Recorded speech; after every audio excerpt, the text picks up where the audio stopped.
हिंदुस्तान की जेलों की क्षमता 6 लाख से ज्यादा नहीं है। मैं तो तिहाड़ होके आ गया, 6 महीने रहा, 183 दिन, और जिस दिन निकला उसके तुरंत बाद से इनके खिलाफ बोलना शुरू कर दिया हूं, और न चुप हुआ हूं, न चुप रहूंगा। लगातार हक के लिए, सच के लिए, किसानों के लिए, नौजवानों के लिए, मजदूरों के लिए बोलता हूं। नरेंद्र मोदी जानता है मैं उसका कैरियर खत्म कर सकता हूं। और इतना ही नहीं, जिस भारतवर्ष पे हम लोग गर्व करते हैं, अमेरिका का राष्ट्रपति कहता है तो नरक है भारत। एक शब्द नहीं बोला भारत का विदेश मंत्री, एक शब्द नहीं बोला भारत का प्रधानमंत्री, एक नेता बीजेपी वाला नहीं बोला। ये राष्ट्रवादी बनते हैं, देशभक्त बनते हैं, और इसके बारे में खुलकर चर्चा होनी चाहिए। इनकी मातृ संस्था आरएसएस के मुख्यालय पर 52 साल तक तिरंगा झंडा नहीं फहराया गया। किस प्रकार के देशभक्त हैं ये? इनसे सवाल पूछना पड़ेगा। वंदे मातरम की जो लोग बात करते हैं, उनके पुरखों ने 4 दिन की भी जेल नहीं काटी है वंदे मातरम का नारा लगाते हुए। इस बात को इनसे सवाल करना पड़ेगा।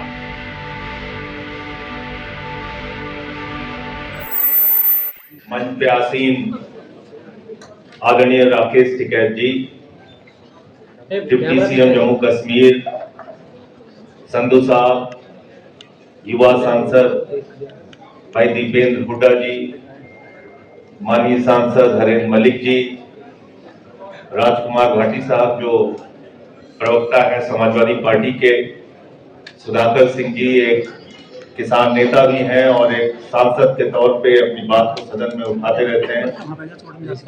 हमारे साथी मनोज काका जी जो सभा के प्रवक्ता हैं, उपस्थित साथियों और दोस्तों, आदरणीय युद्धवीर सिंह जी। अभी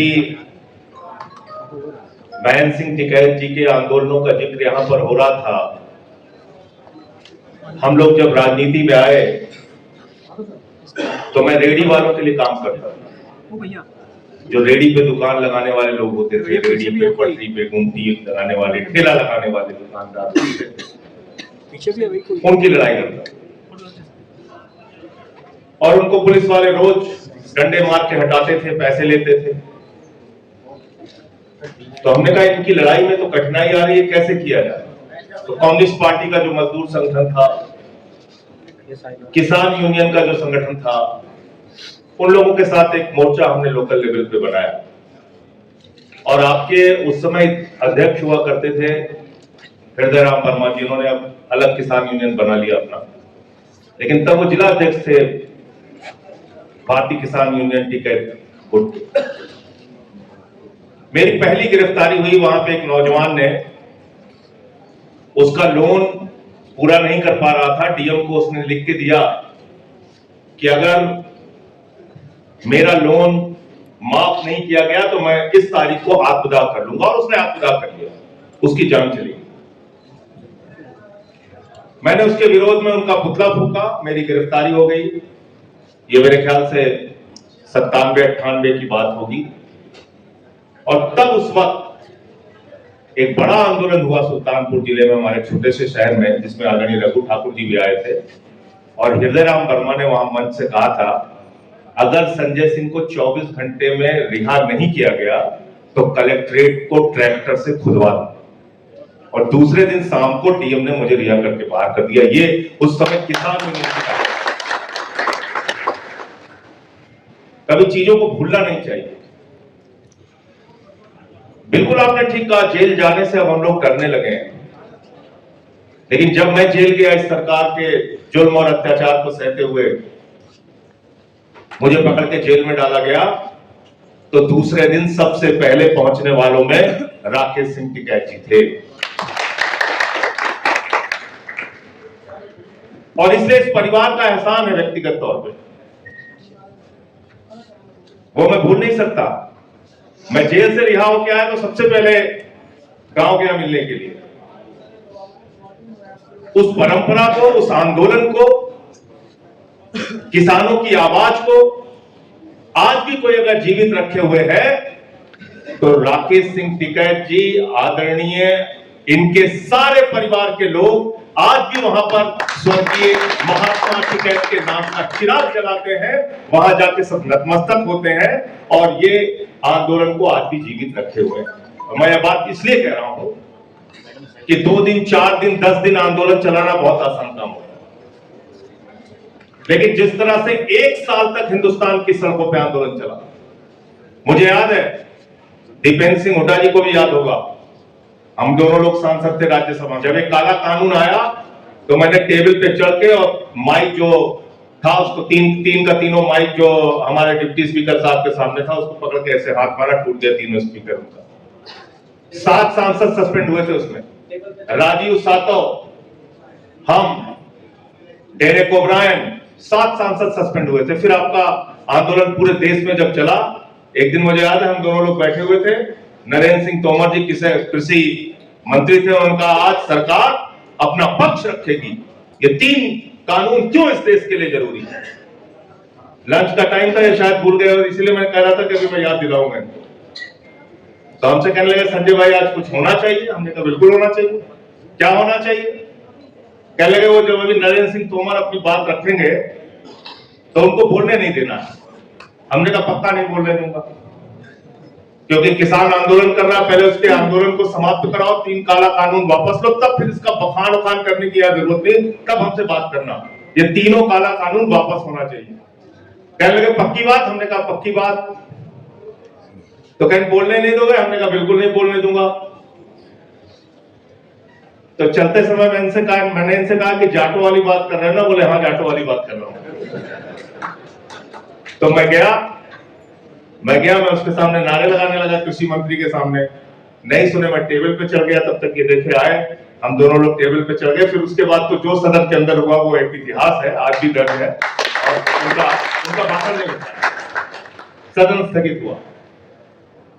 लेकिन एक बात मैं जरूर कहना चाहूंगा, हिंदुस्तान के प्रख्यात समाजवादी नेता डॉक्टर लोहिया ने कहा था, सड़क खामोश हो गई तो संसद आवारा हो जाएगी। याद रखना, सड़क को जीवित रखना जरूरी है और उसको सिर्फ और सिर्फ किसान और नौजवान जीवित रख सकते हैं। हमारी एक सीमित भूमिका हो सकती है और मैं बड़ी ईमानदारी से इसको मान रहा हूं। सदन में जितना हल्ला हंगामा सरकार के खिलाफ बोलना होगा वो तो करेंगे, लेकिन ये डरते आपसे, डरते हैं सड़क के आंदोलन से।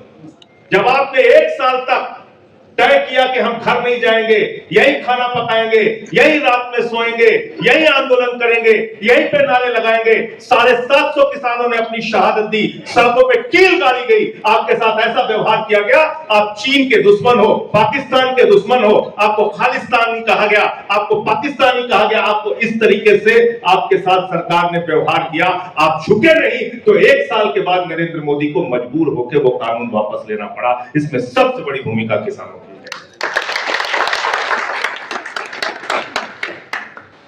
बाकी हमारा आंदोलन, सड़क का आंदोलन और सदन का आंदोलन दोनों साथ साथ चलना चाहिए, मैं इससे इनकार नहीं करता।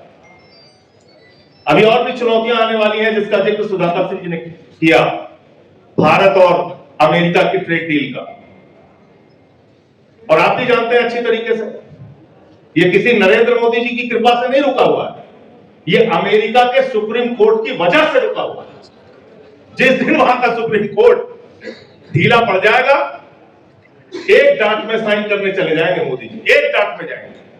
100 बार बोल चुका, धमका के ऑपरेशन सिंदूर बंद कराया, मोदी जी के मुंह से आवाज नहीं निकलती। हमारे ऊपर शेर बनेंगे, किसान के ऊपर शेर बनेंगे, नौजवान के ऊपर शेर बनेंगे, विपक्षी पार्टियों पे शेर बनेंगे, इसको तोड़ो, इसको, इस पार्टी को खत्म कर दो, यहां पे ईडी भेज दो, वहां पे सीबीआई भेज दो, ये सब कुछ करेंगे। लेकिन वहां भीगी बिल्ली बन। क्या कहा ट्रंप ने? कहने लगा नरेंद्र मोदी जानता है मैं उसका कैरियर खत्म कर सकता हूं, नरेंद्र मोदी जानता है मैं उसका कैरियर खत्म कर सकता हूं। और इतना ही नहीं, जिस भारतवर्ष पे हम लोग गर्व करते हैं, अमेरिका का राष्ट्रपति कहता है तो नरक है भारत। एक शब्द नहीं बोला भारत का विदेश मंत्री, एक शब्द नहीं बोला भारत का प्रधानमंत्री, एक नेता बीजेपी वाला नहीं बोला।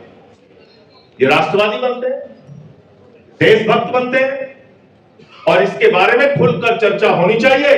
इनकी मातृ संस्था आरएसएस के मुख्यालय पर 52 साल तक तिरंगा झंडा नहीं फहराया गया। किस प्रकार के देशभक्त हैं ये? इनसे सवाल पूछना पड़ेगा।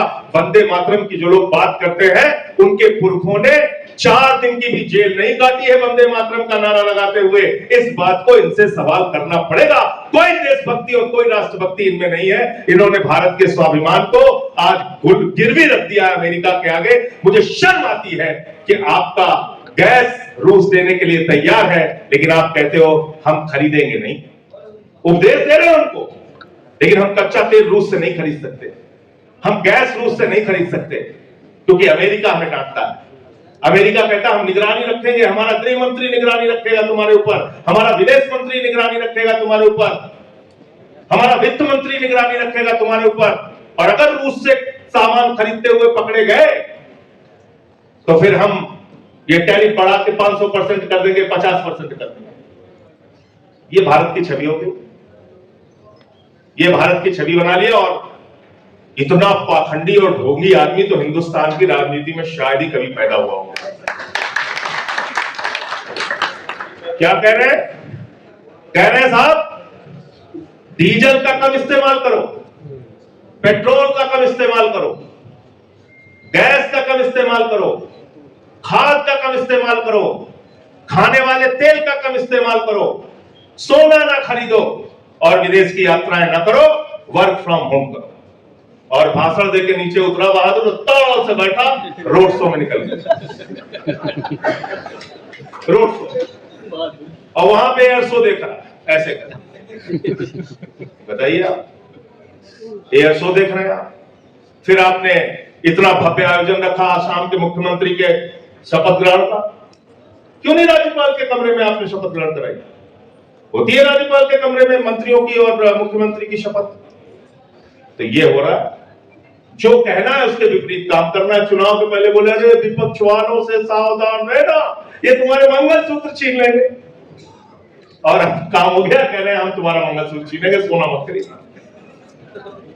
ये हालत है, जो कहना है उसके ठीक विपरीत काम करना है। चुनाव तक न गैस की कोई कमी थी, न तेल की कोई कमी थी, न डीजल पेट्रोल की कोई कमी थी। ठीक बताया, अंबानी 40 देशों को तेल भेज रहा है। इनका एक दोस्त, दूसरा दोस्त है, प्यारा दोस्त अडानी, युद्ध उधर शुरू हुआ, 6 मार्च को उसने गैस का दाम 3 गुना बढ़ा दिया। Adani total gas limited, ATGL उसकी कंपनी का नाम, 3 गुना उसने गैस का दाम बढ़ा दिया। जाओ, तो ये है आपदा में अवसर। आपको कैसे ठगना है, आपकी जेब कैसे काटनी है, ये इनको पता है। तो इसलिए मैं फिर से युद्धवीर सिंह जी की बात को दोहराते हुए कि इस देश का किसान, इस देश का नौजवान और इन लोगों के पीछे, आगे नहीं आपके साथ कंधे से कंधा मिला के, और आपके पीछे भी जरूरत पड़ेगी तो आपके पीछे हिंदुस्तान की जेलों की क्षमता 6 लाख से ज्यादा नहीं है। मैं तो तिहाड़ होके आ गया, 6 महीने रहा, 183 दिन, और जिस दिन निकला उसके तुरंत बाद से इनके खिलाफ बोलना शुरू कर दिया हूं, और न चुप हुआ हूं, न चुप रहूंगा। लगातार हक के लिए, सच के लिए, किसानों के लिए, नौजवानों के लिए, मजदूरों के लिए बोलता हूं। जब आप फैसला करोगे, आपके आंदोलन में आपका साथी बन के, भाई बन के, जेल जितनी भरने की जरूरत होगी, जो हमारी भी क्षमता है, आपके साथ लग के भरेंगे जेल, कोई चिंता की बात नहीं है। लेकिन ऐसे आप चाहो इस देश को आप लूटते रहोगे और हम लोग चुपचाप खामोश होके बैठ जाएंगे, इसलिए कि आप राज्य दर राज्य चुनाव जीत रहे हैं, इसलिए कि आप चुनाव जीत रहे हैं तो आप कुछ भी करेंगे। ये चलेगा नहीं, ये चलेगा नहीं। और जिस हम महात्मा टिकैत की बात कर रहे हैं, उनकी हैसियत ये थी कि ना तो विधायक थे, ना सांसद थे, ना मंत्री थे, ना प्रधानमंत्री और मुख्यमंत्री थे, लेकिन उनके आगे उत्तर प्रदेश के मुख्यमंत्री ने लोटे से पानी पिया था, लोटे से पानी। यह हैसियत थी उनकी। तो इसलिए मैं फिर से स्वर्गीय महेंद्र सिंह टिकैत जी को सर झुका के नमन करते हुए इतनी बात कहना चाहता हूं, अगर हम उनको अपने दिलों में जीवित रखना चाहते हैं तो संघर्ष को जीवित रखना पड़ेगा। बहुत बहुत शुक्रिया, बहुत बहुत धन्यवाद।